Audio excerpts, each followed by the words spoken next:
President-elect Donald Trump taking a little break from his transition work this weekend, instead taking in a football game. Trump and Vice President-elect J.D. Vance are attending the annual Army-Navy game in Landover, Maryland.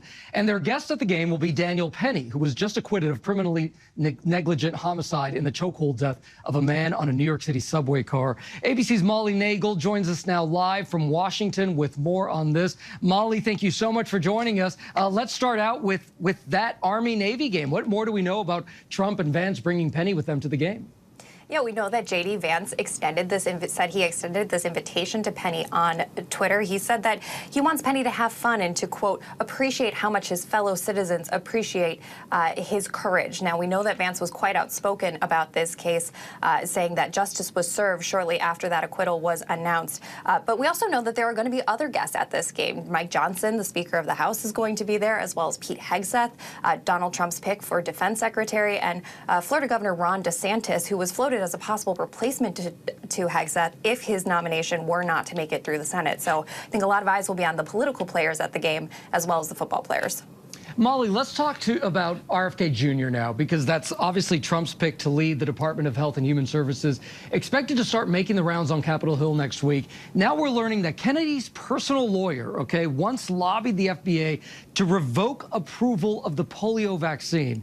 How do you expect this to play with senators? We're seeing a lot of it play out on social media right now.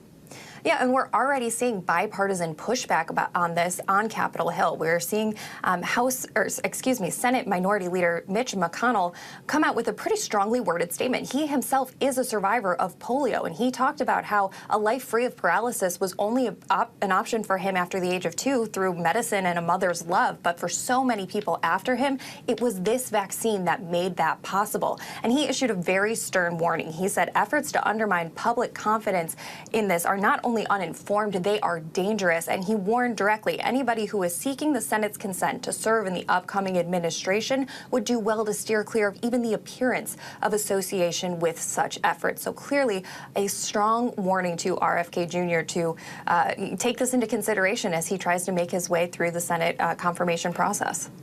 All right, we're going to switch gears to another topic that really lights up social media, Molly, and that is daylight saving time.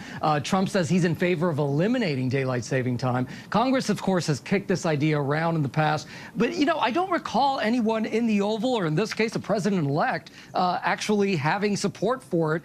So could Trump's support actually help get a bill passed?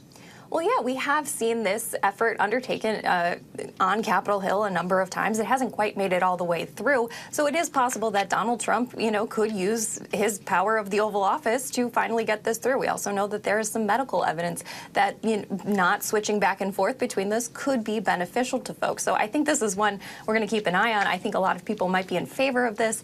We'll just have to see if Donald Trump will use the power of the bully pulpit to get this one passed. Well, listen, I sure do appreciate fall back instead of spring forward.